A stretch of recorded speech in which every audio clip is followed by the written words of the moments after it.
Hate interrupting, but here we go. We have now the vision.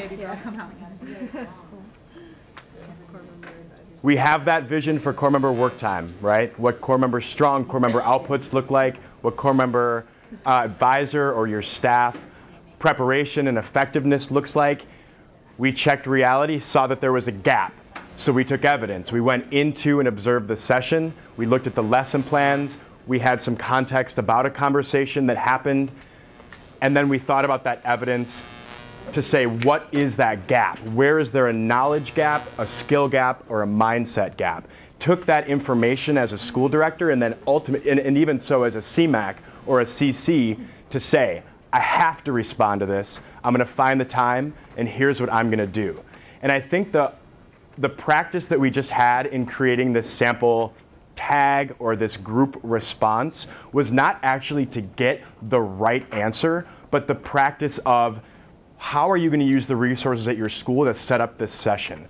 How are you going to invest your staff in this session both beforehand and while it's occurring? How are you going to ensure that it really is objective driven and that by the end of that tag or that group response, you know they're going to walk into that lesson planning clinic or that advisory session the next day at a much higher level, which is this key point. So using vision, reality, and action to manage your staff to get results is an ongoing process. You check reality against the vision, which leads to taking action, which leads to checking reality. Remember that it's the song that never ends that we heard yesterday, right? It's the same thing. Go into the next lesson planning clinic.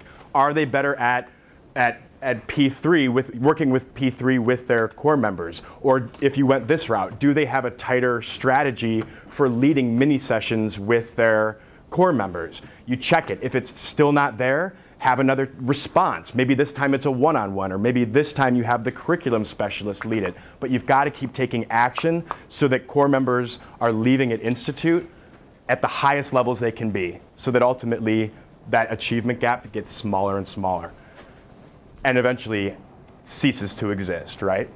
I completely apologize for this next slide because there is more text than white space in the background.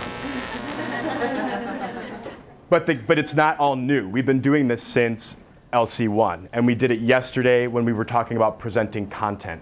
I think instead of going through all of these out loud, I think what would be helpful would be for you to do a little reality check with yourself, knowing that the next time we come together is going to be all staff conference where school directors, CMAC, CCs, you're now the one that is taking this information. And as Kristen said this morning, right, it's on us. They're our staff now to develop. So really go through these key points, check it off if you're like, bam, I got it.